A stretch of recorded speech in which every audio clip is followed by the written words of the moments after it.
ನಮಸ್ಕಾರ ವೀಕ್ಷಕರೇ, Malenadu media YouTube ಚಾನೆಲ್ಗೆ ನಿಮಗೆಲ್ಲರಿಗೂ ಸ್ವಾಗತ. ನಾವು ಇಂದು ಪುನೀತ್ ರಾಜ್ಕುಮಾರ್ ಅನಾಥಾಶ್ರಮದಲ್ಲಿದ್ದೀವಿ. ಎಷ್ಟೋ ಜನ ದಾನಿಗಳು ಇರ್ಬೋದು ಅಂತದ್ದು, ಅಥವಾ ತಮಗೆ ಸಹಾಯ ಮಾಡುವಂಥ ಮನೋಭಾವ ಇರುವಂಥವ್ರು ಇರ್ಬೋದು.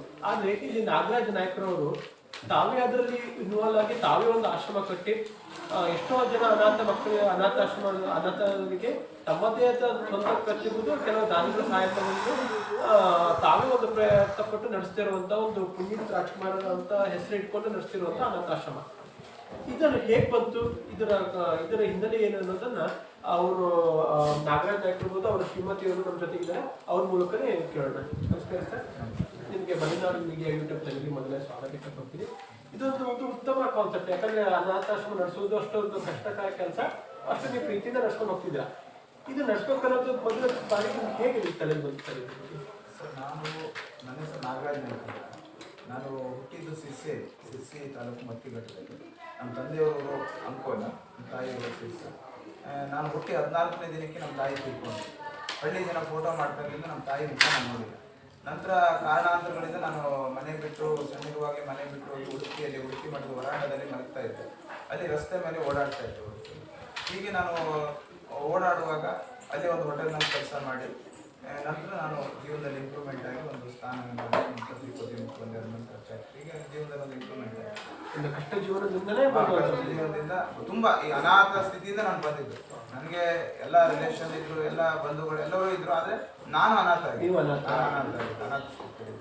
ಹಾಗಾಗಿ ನನ್ನವರು, ನನ್ನ ಒಂದು ಅಣ್ಣ ತಮ್ಮ, ಅಕ್ಕ ತಂಗಿ, ತಂದೆ ಯಾರು ನನಗೆ ಇಲ್ಲದೇ ಇರೋದ್ರಿಂದ ನಾನು ಅನಾಥ ಸ್ಥಿತಿಯಲ್ಲಿ ಇದ್ದೆ. ಈ ಸಂದರ್ಭದಲ್ಲಿ ನಾವು ಮಮತಾ ಮತ್ತು ನಾನು ಸೇರಿ ಒಂದು ಆಶ್ರಮ ಅಂತ. ಯಾಕಂದರೆ ನನಗೆ ರಸ್ತೆ ಮೇಲೆ ಬಸ್ ಸ್ಟ್ಯಾಂಡಲ್ಲಿ ಯಾರು ಕಂಡ್ರೆ ಅಳು ಬರೋದು, ಅವ್ರಿಗೆ ನಾನೇನೋ ಮಾಡಬೇಕು ಅಂತ ಹೇಳೋದು. ನಮ್ಮ ಒಂದು ಹತ್ರ ಈ ಥರ ಒಂದು ಆಶ್ರಮ ಮಾಡೋಣ ಅಂತ ನಾವು ಹೇಳಿದಾಗ ಆಯ್ತು ಅಂತ ಒಪ್ಕೊಂಡು ಹಾಗೆ ನಾವು ಆಶ್ರಮ ಪ್ರಾರಂಭ ಮಾಡಿದ್ವಿ. ಆಶ್ರಮ ಪ್ರಾರಂಭ ಮಾಡಿದ ವರ್ಷಕ್ಕೆ ಇದು ನಾವು ಈಗ 11 ವರ್ಷ ಆಯಿತು. 2014ರಲ್ಲಿ ನಾವು ಪ್ರಾರಂಭ ಮಾಡಿದ್ವಿ. ಈಗ 10 ವರ್ಷ ಮುಗಿತು, 11ನೇ ವರ್ಷದಲ್ಲಿದೆ. ಹಾಗೆ ನಾವು ಸಿರ್ಸಿಯಲ್ಲಿ ಒಂದು ಬಾಡಿಗೆ ಮನೆಗೆ ಪ್ರಾರಂಭ ಮಾಡಿದ್ದು. ಒಬ್ಬರನ್ನ ಕರ್ಕೊಂಡು ಬಂದು ನಾವು ಪ್ರಾರಂಭ ಮಾಡಿದ್ವಿ. ನಂತರ ಹೀಗೆ ಪೊಲೀಸರು, ಸಾರ್ವಜನಿಕರು ಎಲ್ಲೇ ರಸ್ತೆ ಮೇಲೆ ಯಾರೇ ಇದ್ರು ನಮಗೆ ಮಾಹಿತಿ ಕೊಡ್ತಾ ಇದ್ರು. ನಾವು ಅವ್ರನ್ನ ಕರ್ಕೊಂಡು ಬಂದು ಅವರ ಆರೈಕೆ ಮಾಡಿ, ಅವರೆಲ್ಲ ಕೂದಲು ಕಟಿಂಗ್ ಮಾಡಿ, ಅವ್ರ ಬಟ್ಟೆ ಎಲ್ಲ ತೆಗೆದು, ಅಂದರೆ ಬಟ್ಟೆ ಎಲ್ಲ ಏನಾಗ್ತಿತ್ತು, ಅವ್ರು ರಟ್ಟಾಗಿ ಒಂಥರ ಹೊಳತು ಇದಾಗ್ತಾ ಇತ್ತು. ಅಂತ ಬಟ್ಟೆನೆಲ್ಲ ತೆಗೆದು ಅದನ್ನೆಲ್ಲ ಮಾಡಿ ನಾವು ಪ್ರಾರಂಭ ಮಾಡಿದ್ವಿ. ಒಬ್ಬರನ್ನು ಕರ್ಕೊಂಡು ಬಂದ್ವಿ, 2 ಜನ. ಹೀಗೆ ಬೆಳೀತಾ ಅಲ್ಲಿ ಕೊನೆಗೆ ಬಾಡಿಗೆ ಮನೆ ಆಗಿದ್ದಕ್ಕೆ ಜಾಗ ಸಣ್ಣ ಇತ್ತು. ನಂತರ ಸಿದ್ದಾಪುರಕ್ಕೆ ಬಂದು, ಸಿದ್ದಾಪುರ ನಮ್ಮ ಮಕ್ಕಳವ್ರದ್ದು ತಂದೆ ಮನೆ ಸಿದ್ದಾಪುರ ಇರೋದ್ರಿಂದ ನಾವಿಲ್ಲಿ ಸಿದ್ದಾಪುರಕ್ಕೆ ಬಂದ್ವಿ. ಸಿದ್ದಾಪುರದಲ್ಲಿ ಬಾಡಿಗೆ ಮನೆ ಮಾಡಿ ನಡೆಸ್ತಾ ಇದ್ವಿ. ನಂತರ ಇಲ್ಲಿ ಜಾಗ ತಗೊಂಡು ಈ ಜಾಗದಲ್ಲಿ ಕೂಡ ಇಲ್ಲಿ ಆಶ್ರಮ ಈಗ ಒಂದು ನಿರ್ಮಾಣ ಮಾಡಿ ಇಲ್ಲಿ ನಾವೀಗ ನಡೆಸ್ತಾ ಇದ್ದೇವೆ. ಸುಮಾರು 60 ಜನ ಈಗ ಆಶ್ರಮದಲ್ಲಿದ್ದಾರೆ. ಸುಮಾರು 120ಕ್ಕಿಂತ ಹೆಚ್ಚಿಗೆ ಜನರನ್ನು ಅವ್ರ ಸಂಬಂಧಿಕ ಹುಡುಕಿ ನಾವು ಕಳಿಸ್ಕೊಟ್ಟಿದ್ದೇವೆ. ಅವರ ಸಂಬಂಧಿಕ ಹುಡುಕಿ ಕಳಿಸಿದ್ದೇವೆ. ಸುಮಾರು 15 ಜನ ಮೇಲೆ ನಾನು ಬೇರೆ ಕುಷ್ಠರೋಗ, ಕ್ಯಾನ್ಸರ್ ಈ ಥರ ಇರೋವಾಗ, ನಮ್ಮಲ್ಲಿ ಟ್ರೀಟ್ಮೆಂಟಿಗೆ ಸಮಸ್ಯೆ ಇರೋವಾಗ ನಾವು ಬೆಂಗಳೂರಿನ ಬೇರೆ ಸೆಂಟರ್ಗಳಿಗೆ ಸೇರಿಸಿದ್ದೇವೆ. ಸುಮಾರು 80ಕ್ಕಿಂತ ಹೆಚ್ಚಿಗೆ ಜನ ಡೆತ್ ಆಗಿದ್ದಾರೆ. ಅವರಿಗೆ ನಾನೇ ಅಂತ್ಯಕ್ರಿಯೆ ಮಾಡಿದ್ದೇನೆ. ಹೀಗೆ ಈಗ 50 ಜನ ಆಶ್ರಮದಲ್ಲಿದ್ದಾರೆ. ಈ ಒಂದು ಸೇವೆನ ಅವರು ನಮ್ಮ ತಂದೆ ತಾಯಿ, ಅಣ್ಣ ತಮ್ಮ, ಅಕ್ಕ ತಂಗಿ ಈ ಥರ ನಾವು ಅವರದೊಂದು ಕುಟುಂಬ, ನಮ್ಮ ಕುಟುಂಬದ ಸದಸ್ಯರವರು ಅಂತ ನಾವು ಅವರಿಗೆ ಪ್ರೀತಿ ತೋರಿಸ್ತೇವೆ. ಅವರು ಕೂಡ ನಮ್ಗೆ ಅದೇ ಪ್ರೀತಿಯನ್ನು ತೋರಿಸ್ತಾರೆ. ಮತ್ತು ಅವರಿಗೆ ಎಲ್ಲೂ ಕೂಡ ನಾವು ಅನಾಥರು ಅಂತ ಭಾವನೆ ಬರಬಾರದು ಅನ್ನೋ ಕಾರಣಕ್ಕಾಗಿ ನಾವು ಅವ್ರ ಜೊತೆಗೆ ಇರ್ತೇವೆ. ಇಲ್ಲೇ ವಾಸ ಇದ್ದೀವಿ. ನಾವು ಮಾಡ್ತೇವೆ. ಇದು ಸಾರ್ವಜನಿಕರ ಸಹಕಾರ. ಈಗ ಕೆಲವರು ಅಕ್ಕಿ ಕೊಡ್ತಾರೆ, ಕೆಲವರು ಕಾಯಿ ಕೊಡ್ತಾರೆ, ಕೆಲವರು ದುಡ್ಡು ಕೊಡ್ತಾರೆ. ಏನೋ 10 ರೂಪಾಯಿ, 20 ರೂಪಾಯಿ, 50 ರೂಪಾಯಿ, 100 ರೂಪಾಯಿ ಅವ್ರ ಕೈಲಾಗಿದ್ದು, ಕೆಲವರು 1000 ಕೊಡ್ತಾರೆ. ಹೀಗೆ ಅವ್ರ ಕೈಲಾಗಿದ್ದು ಸಹಾಯ ಮಾಡ್ತಾರೆ. ನಮ್ಮ ಸೇವೆ ನಮ್ಮ ಹೆಚ್ಚಿ ಅವ್ರ ಸಾರ್ವಜನಿಕರ ಸಹಕಾರ ಮತ್ತು ನನ್ನ ಕೆಲವೊಂದು ವೈಯಕ್ತಿಕ ಬಿಸ್ನೆಸ್ ಇದು, ಹೀಗೆ ಬೇರೆ ಇದರಿಂದ ನಾವು ಇದು ಮಾಡಿಕೊಂಡು ಈ ಒಂದು ಆಶ್ರಮ ನಡ್ಕೊಂಡು ಹೋಗ್ತಾ ಇದ್ದೇವೆ. ಸರ್ಕಾರದಿಂದ ಇಲ್ಲಿವರೆಗೆ 1 ರೂಪಾಯಿ ನಮಗೆ ಸಹಾಯ ಬಂದಿಲ್ಲ. ಮುಂದಿನ ದಿನಗಳಲ್ಲಿ ಬರ್ತದೆ ಅನ್ನುವಂಥ ಭರವಸೆ ಇದೆ. ಅದ್ರ ಜೊತೆಗೆ ಇಲ್ಲಿರುವಂಥವರೆಲ್ಲ ನಾವು ಯಾರಿಗೆ ಕೆಲಸದವರಿಗೆ ಅಂತ ಕೆಲಸಗಾರರನ್ನು ಇಟ್ಕೊಂಡಿಲ್ಲ. ಇಲ್ಲಿ ಇರೋರೇ ಕೆಲಸ ಮಾಡಿಕೊಂಡು ಈ ಆಶ್ರಮದಲ್ಲಿ ಬಂದು ಗುಣ ಆಗಿ ಇದ್ದಾರೆ. ಅವ್ರನ್ನೇ ನಾವು ಅವರೇ ಸಣ್ಣ ಪುಟ್ಟ ಕೆಲಸ ಮಾಡಿಕೊಂಡು ಅವ್ರು ಸ್ವಂತ ಮನೇಲಿ ಹೇಗೆ ಈ ಥರ ಕುಟುಂಬದಲ್ಲಿ ಹೇಗಿರ್ತಾರೆ ಅದೇ ಥರ ಅವ್ರು ಇಟ್ಕೊಂಡು ಈ ಥರ ಮಾಡ್ಕೊಂಡು ಹೋಗ್ತಾರೆ. ಹಾಗೆ ನಮ್ಮಲ್ಲಿ ಎಲ್ಲ ಜಾತಿಯ, ಎಲ್ಲ ಧರ್ಮದ ಜನರು ಇದ್ದಾರೆ, ಎಲ್ಲ ಭಾಷೆಯ ಜನರು ಇದ್ದಾರೆ. ಹಿಂದೂ ಇದ್ದಾರೆ, ಮುಸ್ಲಿಂ ಇದ್ದಾರೆ, ಕ್ರಿಶ್ಚಿಯನ್ ಇದ್ದಾರೆ, ನಾಯ್ಕರಿದ್ದಾರೆ, ಗೌಡ್ರಿದ್ದಾರೆ, ಹೆಗಡ್ರಿದ್ದಾರೆ, ಭಟ್ರಿದ್ದಾರೆ, ಮಡಿವಾಳರಿದ್ದಾರೆ, ಸೆಟ್ರಿದ್ದಾರೆ. ಹೀಗೆ ಎಲ್ಲ ಜಾತಿಯ ಜನರು ಇದ್ದಾರೆ. ಹಾಗೆ ಕನ್ನಡ, ಇಂಗ್ಲಿಷ್, ತೆಲುಗು, ಮಲಯಾಳಂ, ಉರ್ದು, ಕೊಂಕಣಿ, ಹೀಗೆ ಎಲ್ಲ ಭಾಷೆ ಮಾತಾಡುವ ಜನರು ಇದೆ. ಹಾಗಾಗಿ ಇದೊಂದು ಮಿನಿ ಇಂಡಿಯಾ ತರ ಇದೆ. ಒಂದೊಂದು ಭಾರತದ ಕುಟುಂಬವಾಗಿ ನಾವು ಇದ್ದೇವೆ. ಈಗ ನೀವು ಕನ್ನಡ ಮಾತಾಡೋದು ಕೆಲವೊಮ್ಮೆ ನಾಡು ಭಾಷೆ ಮಾತಾಡ್ಬೋದು, ಆದ್ರೆ ಕೆಲವರು ತೆಲುಗು ಮಾತಾಡ್ತೀರಂತೀರ, ತಮಿಳು ಮಾತಾಡ್ತಾರೆ, ಕೆಲವು ಭಾಷೆ ಅವ್ರನ್ನೆಲ್ಲ ನೀವು ಯಾವ ರೀತಿ ಅವ್ರನ್ನ ಮಾಡ್ತೀರಾ? ನಾವು ಅಂದ್ರೆ ಈಗ ಕೆಲವೊಂದಿಷ್ಟು ಸ್ವಲ್ಪ ನಾವು ಮಿಕ್ಸ್ ಮಾಡಿ ಮಾತಾಡಿ ಅಂದ್ರೆ ಅವರಿಗೆ ಇದು ಪ್ರೀತಿಯ ಭಾಷೆ. ಇಲ್ಲಿ ಏನಿದೆ, ಇಲ್ಲಿ ಅವರಿಗೆ ಭಾಷೆ ಇದಕ್ಕಿಂತ ಮುಖ್ಯವಾಗಿ ಅವರಿಗೆ ಬೇಕಾಗಿರೋ ಪ್ರೀತಿ. ಆ ಪ್ರೀತಿಯಿಂದ ನಾವು ಮಾತಾಡಿಸುವಾಗ ನಮಗೂ ಅದು ಈಸಿ ಆಗತ್ತೆ, ಅವರಿಗೂ ಕೂಡ ಅದು ಈಸಿ ಆಗತ್ತೆ. ತುಂಬಾ ಒಂದು ನಮ್ಮ ಒಂದು ಏನೋ ಒಡ ಹುಟ್ಟಿದವ್ರೇನೋ, ನಮ್ಗೆ ಎಷ್ಟೋ ವರ್ಷದಿಂದ ನಾವು ಜೊತೆಯಾಗಿದ್ದವ್ರೇನೋ ಅನ್ನೋ ರೀತಿಯಲ್ಲಿ ಅವ್ರಿಗೆ ಫೀಲಿಂಗ್ಸು ಆ ಥರ ಇದೆ. ನಮ್ಮ ಭಾಷೆ ಬರಲ್ಲ ಅಥವಾ ನಮ್ಮ ಸ್ವಭಾವಗಳು ಬೇರೆ, ಅವ್ರ ಸ್ವಭಾವ ಆ ಥರ ಯಾವುದು ನಮ್ಮಲ್ಲಿ ಇಲ್ಲ. ನಮ್ಮಲ್ಲಿ ಯಾವುದು ಆ ಥರ ಬರಲ್ಲ. ಪ್ರೀತಿ ಬಂದಾಗ ಅದು ಯಾವುದು ಹೃದಯದಿಂದ ಬರುವಂತ ಪ್ರೀತಿ ಇದೆ. ಅದು ಆ ಮಾತುಗಳು ಅದೇ ಮೂಲಕನೇ ಆಡ್ಸ್ಬಿಡತ್ತಲ್ವಾ? ಎಲ್ಲ ರೀತಿಯಲ್ಲೂ ಸಮಸ್ಯೆಗಳಿಂದ ಬಂದಿರ್ತಾರೆ. ಎಷ್ಟೋ ತೀರಾ ಆರೋಗ್ಯ ಹದಗೆಟ್ಟವಂತರೂ ಬಂದಿರ್ತಾರೆ. ಆಕ್ಚುಲಿ ಇದು ಒಬ್ಬರಿಂದ ಮಾಡುವಂತೂ ಬಹಳ ಕಷ್ಟ. ಒಬ್ಬರಿಂದ ನೋಡಿ ಅದಕ್ಕೆ ನಿಮ್ಗೆ ಯಾರ್ಯಾರು ಸಹಾಯ ಮಾಡ್ತಿದ್ದಾರೆ ಅಂತ ಏನು ನೋಡ್ಕೊಳ್ಬೋದು? ಈಗ ಆಶ್ರಮ ಪ್ರಾರಂಭ ಮಾಡಿದ ದಿನದಿಂದ ನಮ್ಮ ಮನೆಯವರು ಇಲ್ಲೇ ಸಿದ್ದಾಪುರ ಖ್ಯಾತಿ ಬಿಡು ಮನೆಯವರು, ಅವರು ಪ್ರಾರಂಭ ಮಾಡಿದ ದಿನದಿಂದ ನಮ್ಮ ಜೊತೆಗಿದ್ದಾರೆ. ಅವರು ಪ್ರತಿಯೊಂದು ಹಂತದಲ್ಲಿ ಅವ್ರ ಕಟಿಂಗ್ ಇರ್ಬೋದು, ಶೇವಿಂಗ್ ಇರ್ಬೋದು, ಅವರಿಗೆ ಏನೋ ಸ್ನಾನ ಮಾಡಿಸೋದಿರ್ಬೋದು, ಅವರು ನಿಂತು ಮಾಡಿಸ್ತಾರೆ. ನನಗೆ ಹೊರಗಡೆ ಸ್ವಲ್ಪ ಹಣಕಾಸು ಇದು ರೇಷನ್ ತರೋದು ಈ ಥರದ ಕೆಲಸಗಳೇ ನನಗೆ ಜಾಸ್ತಿ ಆಗ್ತದೆ. ಆದರೂ ನನ್ನ ಕೈಲಾಗಿದ್ದ ಸೇವೆ ನಾನು ಮಾಡ್ತಾ ಇರ್ತೇನೆ. ಅದರ ಜೊತೆಯಲ್ಲಿ ಹೆಚ್ಚಿನ ಸೇವೆ ಏನಿದೆ ಅದು ನಮ್ಮ ಮನೆಯವರು ಮಾಡ್ತಾರೆ. ಪ್ರತಿಯೊಂದು ಅವ್ರದ್ದು ಸೇವಿಂಗು, ಕಟಿಂಗು ಈ ಥರದಿದ್ರೆ, ಬಟ್ಟೆ ತೆಗೆಯೋದು, ಸ್ನಾನ ಮಾಡಿಸೋದು, ಇದರ ಪ್ರತಿಯೊಂದನ್ನು ಅವ್ರು ಮಾಡ್ತಾರೆ. ಅವ್ರ ಜೊತೆಗೆ ಅವರಿಗೆ ಇಲ್ಲಿ ಬಂದು ಗುಣ ಆದಂಥವ್ರು ಕೆಲವರು ಇದ್ದಾರೆ. ಈಗ ಬಂದು ಬೇರೆ ಬೇರೆ ಸಮಸ್ಯೆಗಳಿಂದ ಬಂದು ಇಲ್ಲಿ ಅವರಿಗೆ ಒಂದು ಪರಿಸ್ಥಿತಿಗಳು ಸರಿಯಾಗಿ ಆರೋಗ್ಯ ಆಗಿ ಅವರು ನಮ್ಮ ಜೊತೆ ಕೈ ಜೋಡಿಸೋರು ಒಂದು 8 ಜನ ಇದ್ದಾರೆ. ಲೇಡೀಸ್ ಇದ್ದಾರೆ, ಜೆಂಟ್ಸ್ ಇದ್ದಾರೆ. ಈಗ ಅವರು ನಮ್ಮ ಜೊತೆ ಕೈ ಜೋಡಿಸ್ತಾರೆ. ಈಗ ಅಡುಗೆ ಮಾಡುವಂಥದ್ದು ಇರ್ಬೋದು, ಈಗ ಬಟ್ಟೆ ವಾಶ್ ಮಾಡುವಂಥದ್ದು ಇರ್ಬೋದು, ತರಕಾರಿ ಕೊಡುವಂಥದ್ದು, ಈಗ ಪ್ರತಿಯೊಂದು ಇದಕ್ಕೂ ಅವರು ಹೆಲ್ಪ್ ಮಾಡ್ತಾರೆ. ನೆಲ ಒರೆಸುವಂಥದ್ದು, ಕ್ಲೀನಿಂಗ್ ಮಾಡುವಂಥದ್ದು, ಪ್ರತಿಯೊಂದಕ್ಕೂ ಅವರು ಹೆಲ್ಪ್ ಮಾಡ್ತಾರೆ. ಈಗ ಮೊದಲು ನಮ್ಮ ಮನೆಯವರು ನಿಂತೆಲ್ಲ ಮಾಡ್ತಾ ಇದ್ರು. ಈಗ ಅವರು ಪ್ರೆಗ್ನೆಂಟ್ ಆಗಿ ಡೆಲಿವರಿ ಎಲ್ಲ ಆಗಿದ್ದಾರೆ. ಸ್ವಲ್ಪ ಅವರು ಕಷ್ಟ ಆಗುತ್ತೆ. ಹಾಗಾಗಿ ಅವ್ರಿಗೆ ಹೇಳ್ಬಿಟ್ಟು ಎಲ್ಲ ಮಾಡಿಸ್ಕೊಂಡು ಹೋಗ್ತಾರೆ. ಅದ್ರ ಜೊತೆಗೆ ಏನಾದರೂ ಡ್ರೆಸ್ಸಿಂಗ್ ಮಾಡೋದಿದೆ, ಬಹಳಷ್ಟು ಜನ ನಮ್ಮಲ್ಲಿ ಸುಮಾರು ಒಂದು 10-15 ಜನ ಮೇಲೆ ನಮಗೆ ಕೈ ಕಾಲು ಕೊಡ್ತು ಗುಡಾದವರೇ ಬಂದಿತ್ತು. ಹಾಗಾಗಿ ಅವರನ್ನ ನಾವೇನು ಮಾಡ್ತೇವೆ, ಗೌರ್ಮೆಂಟ್ ಹಾಸ್ಪಿಟಲ್ ಟ್ರೀಟ್ಮೆಂಟ್ ಮಾಡಿಸಿ ನಂತರ ಇಲ್ಲಿ ಕರ್ಕೊಂಡು ಬಂದಿಟ್ಟು ಒಂದು 2 ತಿಂಗಳು 3 ತಿಂಗಳವರೆಗೆ ಬ್ಯಾಂಡೇಜ್ ಮಾಡಬೇಕಾಗುತ್ತೆ. ಅವ್ರ ಗಾಯಕ್ಕೆ ಔಷಧಿ ಹಾಕುವಂಥದ್ದು, ಬ್ಯಾಂಡೇಜ್ ಮಾಡೋದು, ಇದನ್ನೆಲ್ಲ ನಾವೇ ಮಾಡ್ತೀವಿ. ಈಗ ಕೆಲವೊಂದು ಹೇಳ್ತೀರ ಕೊಳ್ತಿರ್ತಾರೆ, ಹುಳಾಗಿರ್ತದೆ ನೋಡೋದಕ್ಕೆ. ಈಗ ಎಲ್ಲರೂ ಈಗ ಮನೆಯವ್ರು ನೀವು ಸಹ ಇದ್ದಿದ್ದಾಗ ಮಾಡ್ತಿರೋದಾಗೆ ಮನೆಯವರು ಅದಕ್ಕೆ ಕೆಲವರು ನೀವು ಮಾಡ್ಕೊಳ್ಳಿ ನಾನು ಮಾಡಲ್ಲ ಅಂತ ಇರ್ತಾರೆ. ಪಾಪ ಅವ್ರು ಮೇಡಮ್ ಅವಳೇ ಮುಂದೆ ನಿಂತು ನನಗಿಂತ ಜಾಸ್ತಿ ಸೇವೆ ಅವಳೇ ಮಾಡಿದ್ದಾರೆ. ಅದೆಲ್ಲ ನಡೆಸ್ಬೇಕು ಅಂತಂದ್ರೆ ದುಡ್ಡಿನ ಅವಶ್ಯಕತೆ ಭಾಳ ಬರುತ್ತೆ ಅಲ್ವಾ? ಈಗ ಒಬ್ಬರಿಂದ ಇಬ್ಬರಿಂದ ನಡೆಸುವಂಥದ್ದು ಎಂತೂ ಇದಲ್ಲ. ಯಾಕಂದ್ರೆ 60-70 ಜನ ಟ್ರೀಟ್ಮೆಂಟ್ ಕೊಡ್ಬೋದಾಗಿರ್ಬೋದು, ಅವ್ರ ಊಟ ವಸತಿ ಅದನ್ನು ಮಾಡುವಂಥ ಭಾಳ ಖರ್ಚಿನ ಕೆಲಸ. ಇದಕ್ಕೆ ಯಾರ್ಯಾರು ಸಹಾಯ ಮಾಡಿದ್ದಾರೆ ಅಂದ್ರೆ ವೈಯಕ್ತಿಕವಾಗಿ ಹೆಸರು ಹಿಡಿದಿದ್ರು ಒಂದು ಹಂತದಲ್ಲಿ ಯಾರಾದ್ರೂ ಹೆಸರು ಹೇಳ್ಬೋದಾ ಸರ್? ಈಗ ನಮ್ಮದು ಏನಿದೆ, ಮೊದಲು ನಾವು ಬಾಡಿಗೆ ಮನೇಲಿ ಆಶ್ರಮ ನಡೆಸ್ತೀವಿ. ಇಲ್ಲಿ ಜಾಗ ತಗೊಂಡು ಈ ಬಿಲ್ಡಿಂಗ್ ಕಟ್ಟುವಾಗಲೂ ಕೂಡ ಸಾರ್ವಜನಿಕರ ಸಹಕಾರದಲ್ಲಿ ನಾವು ಮಾಡಿದ್ದೇವೆ. ಇನ್ನೂ ಈ ಬಿಲ್ಡಿಂಗಿಗೆ ನಾವು ಮಾಡುವಂಥದ್ದು ಕಬ್ಬಣದಲ್ಲಿರುವಂಥದ್ದು, ಸಿಮೆಂಟು, ಬಾಗಿಲು ಇರುವಂಥದ್ದು, ಇನ್ನೂ ಭಾಳಷ್ಟು ಹಣನ ನಾವು ಅಂಗಡಿಯವರಿಗೆಲ್ಲ ಕೊಡಬೇಕು. ಈಗ ಉದಾಹರಣೆಗೆ ಸಿಲ್ವರ್ ಈ ಕಬ್ಬಣ ತಂದಿದ್ದು ಇನ್ನೂ ಲಕ್ಷಗಟ್ಟಲೆ ರೂಪಾಯಿ ಕೊಡೋದು ಆಗ್ತದೆ. ಪ್ರತಿ ತಿಂಗಳು ಒಂದು 10,000 20,000 ಶೇಖರಣೆ ಮಾಡಿ ಅವರಿಗೆ ಇವರಿಗೆಲ್ಲ ಕೊಡ್ತಾ ಇದ್ದಾರೆ, ಕೊಟ್ಟು ತೀರಿಸ್ತಾ ಇದ್ದಾರೆ. ಈಗ ಎಲೆಕ್ಟ್ರಿಕಲ್ ಪ್ರತಿಯೊಂದು ಕೂಡ ನಮ್ಮದು ಬಾಕಿ ಇದೆ. ಅದನ್ನೆಲ್ಲ ಪ್ರತಿ ತಿಂಗಳು ಒಂದು 20,000 30,000 ಕೊಟ್ಟು ಕ್ಲಿಯರ್ ಮಾಡ್ತಾ ಇದ್ದಾರೆ. ಅದ್ರ ಜೊತೆಗೆ ನಮ್ಗೆ ಈಗ ಏನಂದರೆ, ಈಗ ಸಾರ್ವಜನಿಕರು ಅಂತಂದರೆ ನಾವು ನಮ್ಮದೊಂದು ವೆಹಿಕಲ್ ಇದೆ, ಅದಕ್ಕೆ ಮೈಕ್ ಹಾಕ್ಕೊಂಡು ನಾವು ವಾರದಲ್ಲಿ 1-2 ದಿವಸ ಹೊರಗಡೆ ಸುತ್ತಾಡ್ಕೊಂಡು ಬರ್ತೇವೆ, ಹಳ್ಳಿಗಳಿಗೆ ಹೋಗ್ತೇವೆ. ಅಲ್ಲಿ ಅವರು ಅಕ್ಕಿ, ಕಾಯಿ, ಏನೋ ಸಹಾಯ ಒಂದು 100 ರೂಪಾಯಿ 20 ರೂಪಾಯಿ ಈಗ ಅವ್ರ ಕೈಲಾಗಿದ್ದು ಸಹಾಯ ಕೊಡ್ತಾರೆ, ಅದನ್ನು ತಗೊಂಡು ಬರ್ತೇವೆ. ಅದ್ರ ಜೊತೆಗೆ ಸ್ವಲ್ಪ ಏನಾದರೂ ಸಂಘ ಸಂಸ್ಥೆಯವರು ಅವರು ಏನಾದರೂ ವರ್ಷದ ಒಂದು ಸ್ವಲ್ಪ ಸಹಾಯ ಮಾಡ್ತಾರೆ. ಅದರ ಜೊತೆಯಲ್ಲಿ ಕೆಲವು ಲೀಡರ್ಸ್ಗಳು, ಉದಾಹರಣೆಗೆ ಇಲ್ಲಿ ಸಿದ್ದಾಪುರದ ವಸಂತ ನಾಯ್ಕ ಇರ್ಬೋದು, ಮತ್ತೆ ಕೆ.ಜಿ. ನಾಗೇಂದ್ರ ಇರ್ಬೋದು, ಹೀಗೆ ಬೇರೆ ಬೇರೆ ಅವರು ಲೀಡರ್ಸ್ಗಳಿದೆ. ನಮ್ಮ ಇವರು ಟಿ.ಎಸ್. ಗೌಡ್ರು ಇರ್ಬೋದು, ಈ ಥರದ ಕೆಲವು ಸಹಾಯ ಸಹಕಾರ ಅವ್ರ ಕೈಲಾಗಿ ನಮಗೆ ಮಾಡ್ತಾರೆ. ಮತ್ತು ಕೆಲವರಿಂದ ಹಾಗೆ ನಮ್ಮ ಕುಂದೂರು ಗ್ರಾಮದಲ್ಲಿ ಅವರು ಕೂಡ ತುಂಬ ಸಹಕಾರ ಮಾಡ್ತಾರೆ.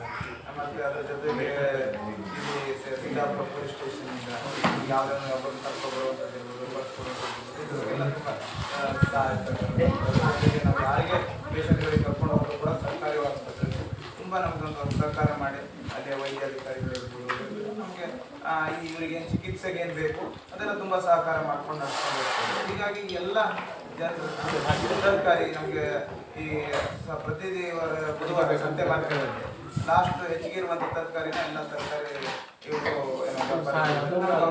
ಉಚಿತವಾಗಿ ಕೊಡ್ತಾರೆ. ಹೀಗೆ ನಮಗೆ ಈ ರೀತಿಯ ಎಲ್ಲ ಸಾರ್ವಜನಿಕರು, ಸಂಘ ಸಂಸ್ಥೆಗಳು ಮತ್ತು ಸರ್ಕಾರಿ ಅಧಿಕಾರಿಗಳ ಏನು ಸಹಾಯ ಸಹಕಾರ ಇದೆ ಅದರ ಮೂಲಕ ನಾವು ನಡೆಸ್ಕೊಂಡು ಹೋಗ್ತೀವಿ.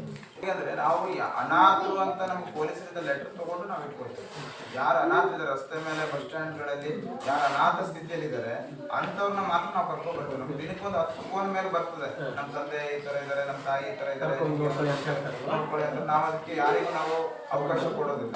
ಯಾಕಂದ್ರೆ ನಮ್ಮ ಉದ್ದೇಶ ಏನಂದ್ರೆ ಯಾರು ನಿಜವಾಗಿ ಅನಾಥ ಸ್ಥಿತಿಯಲ್ಲಿದ್ದಾರೆ ಅಂಥವ್ರಿಗೆ ಮಾತ್ರ ನಾವು ಒಂದು ಸೇವೆ ಮಾಡಬೇಕು.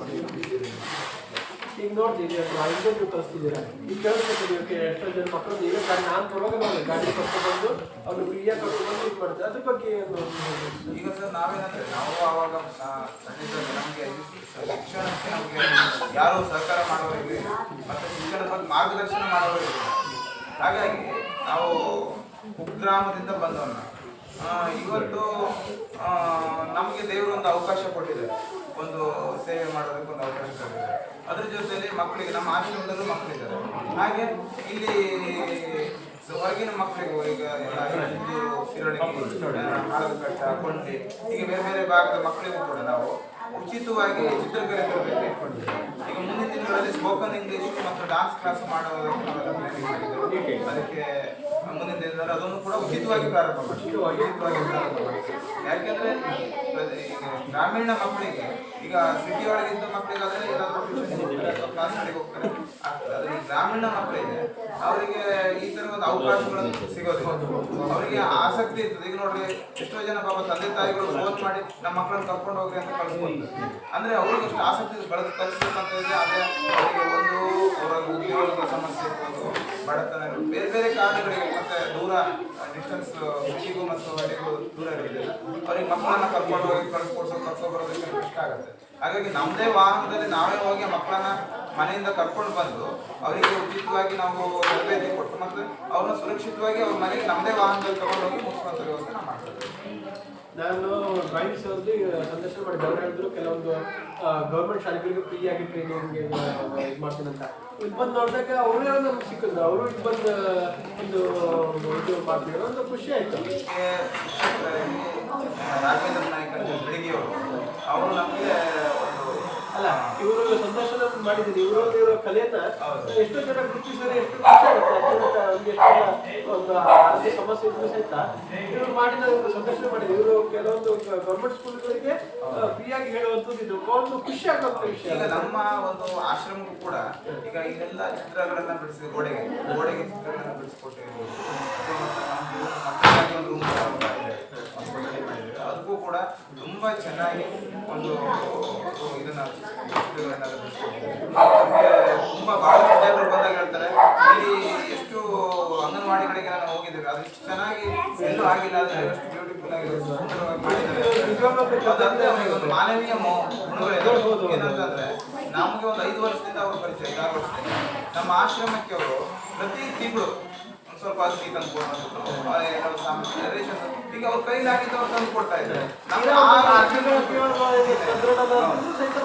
ಮಾನವೀಯ ಗುಣಗಳಿದಾವಲ್ಲ ಅದು ನಾವು ನಿಜವಾಗಿ ಅದು ಮೆಚ್ಚಿಕೊಡುವಂತ. ನಾವು ಈ ಟೈಮಲ್ಲಿ ಏನಕ್ಕೆ ಹೇಳ್ತೀರಂದ್ರೆ ಎಷ್ಟೋ ಜನಗಳಿಗೆ ಇದೊಂದು ಆದರ್ಶ ಆಗಲಿ ಅಂತ ನಾವು ಎಲ್ಲರಿಗೂ ಕೇಳ್ಕೊತೀವಿ. ಯಾಕಂದ್ರೆ ಎಲ್ಲರಿಗೂ ಒಂದು ಸಹಾಯ ಮಾಡುವಂತ ಮನೋಭಾವ ಬಂದ್ರೆ ಈಗ ಒಂದು ಸಣ್ಣ ಪುಟ್ಟ ಸಹಾಯ ಮಾಡಿದ್ರೆ ಅಂತ ಆ ಆಶ್ರಮಗಳಿಗೆ ವಿದ್ಯಾರ್ಥಿಗಳಿದ್ದಾರೆ. ಅವರಿಗೆ ನಾನು ಹೇಳಿದೆ ಸರ್ ನಾವು ಉಚಿತವಾಗಿ ಮಾಡಬೇಕು ಅಂತ ಮಾಡಿದ್ದೇವೆ ಸರ್. ನಾನು ಬಂದು ಅವರಾಗಿ ಕೊಡ್ತೇನೆ, ನಾನು ಅವರಿಗೆ ತರಬೇತಿ ಕೊಡ್ತೇನೆ. ಈಗ ನನಗೆ ಏನು ಕೊಡೋದು ಬೇಡ, ನಾನು ಬಂದು ಅವ್ರಿಗೆ ತರಬೇತಿ ಕೊಡ್ತೇನೆ. ಯಾಕಂದ್ರೆ ಈ ನಾವು ಕೂಡ ಮೊದಲು ಕಲಿಬೇಕು ಅನ್ನೋ ಒಂದು ಆಸೆ ಪಡಿದಾಗ ನಮಗೆ ಕಲಿಸೋರಿಲ್ಲ. ಇವತ್ತು ನಮ್ಗೆ ಒಂದು ಕಲೆ ಸಿಕ್ಕಿದೆ, ಆ ಕಲೆನ ಇನ್ನೊಬ್ರಿಗೆ ನಾವು ಕಲಿಸೋದಕ್ಕೆ ನನಗೆ ಖುಷಿ ಆಗುತ್ತೆ. ನಾನು ನಿಮ್ಮ ಜೊತೆ ಕೈ ಜೋಡಿಸ್ತೇನೆ ಅಂತ ಹೇಳಿ ಇವತ್ತು ಬಂದು ಸುಮಾರು ಈ ಒಂದು 15 ವಾರ ಮೇಲೆ ಉಚಿತವಾಗಿ ಅವ್ರು ಬಂದು ಮಾಡ್ಕೊಡ್ತಿದ್ದಾರೆ. ತುಂಬಾ ನಮಗೆ ಅವ್ರ ಬಗ್ಗೆ ಹೆಮ್ಮೆ ಅನ್ಸುತ್ತೆ. ನಿಮ್ಮ ಆಶ್ರಮದಲ್ಲಿ ಮಹಿಳೆಯರ ಸಂಖ್ಯೆ ಎಷ್ಟಿದೆ, ಪುರುಷರ ಸಂಖ್ಯೆ ಎಷ್ಟಿದೆ ಸರ್? ಈಗ ಮಹಿಳೆಯರು ಒಂದು 32 ಜನ ಇದ್ದಾರೆ, ಪುರುಷರು ಒಂದು 28 ಜನ ಪುರುಷರಿದ್ದಾರೆ.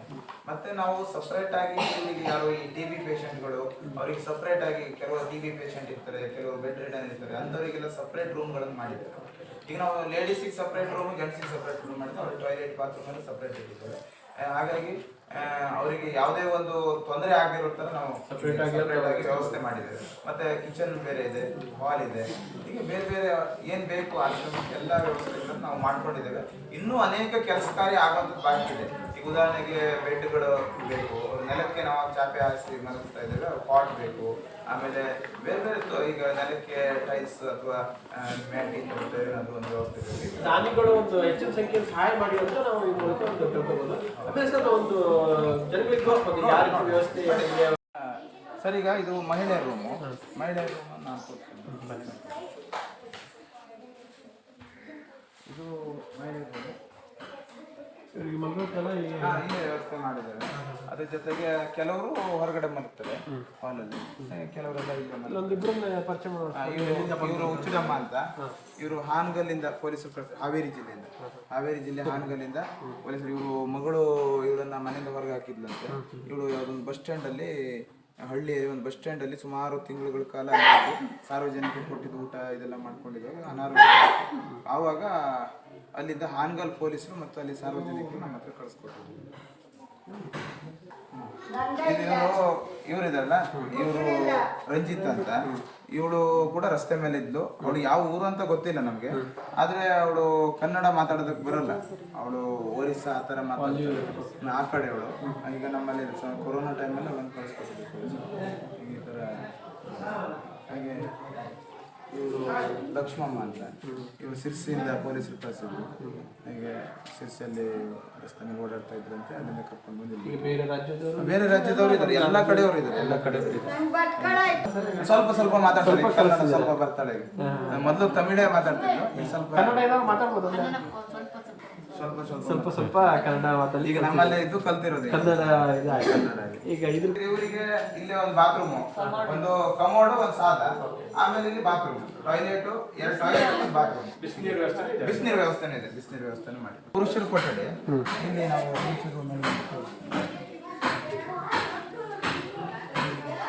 ಎಲ್ಲ ಬೇರೆ ಬೇರೆ ಕಡೆ ಬಂದಿದ್ದವರು. ಈಗ ಇವರು ಕೃಷ್ಣ ಭಟ್ ಅಂತ ಹೇಳಿ ಹೆಸರು. ಇವರು ಹೊನ್ನಾವರದಿಂದ ಕಳಿಸಿದ್ರು.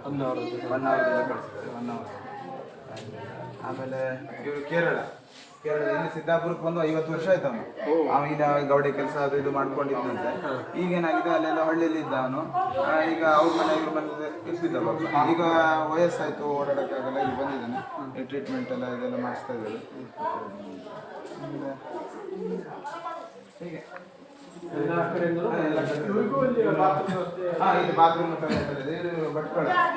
ನಮ್ಗೊಂದು ಕೈ ಇಲ್ಲ, ರೈಲ್ವೆಗೆ ಸಿಕ್ವಿ, ಈಗ ಒಂದು ಕೈ ಕಟ್ಟಾಗ್ಬಿಟ್ಟಿದೆ ಅವನು. ಒಂದು ಕೈ ಇಲ್ಲ. ದಿನನಿತ್ಯ ಕೆಲಸ ಮಾಡ್ಕೊಳ್ಳೋದು ಬಹಳ ಕಷ್ಟದ ಕೆಲಸನೇ ಆ ಥರ ಇದೆ. ಆಮೇಲೆ ಈಗ ಬೇರೆ ಬೇರೆ ಕಡೆ ನೇಪಾಳ ಸಿರ್ಸಿಯಲ್ಲಿ ಒಂದು ಹಳ್ಳಿಯಲ್ಲಿ ಇದ್ದವನು, ಅಲ್ಲಿಂದ ಕಳಿಸ್ಕೊಟ್ಟಿದ್ದು ನೇಪಾಳದವನು. ಏನು ಹೀಗೆ ಇವನು ಉತ್ತರ ಪ್ರದೇಶ ಅಂತಾನೆ. ಸರಿಯಾಗಿ ಅಡ್ರೆಸ್ ಹೇಳಲ್ಲ, ಹೇಳಿದ್ರೆ ಕಳ್ಸ್ಕೊಡ್ಬೋದು. ಈ ತರ ಆ ಕಡೆ ಆಂಧ್ರ ಅಂತ ಹೇಳ್ತಾನೆ.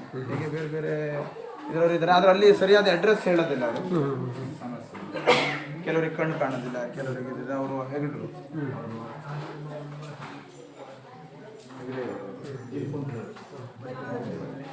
ಹೀಗೆ ಬೇರೆ ಬೇರೆ ಎಲ್ಲ ಜನ ಪಾಪ ಅವರಿಗೂ ಕಣ್ಣು ಕಾಣೋದಿಲ್ಲ.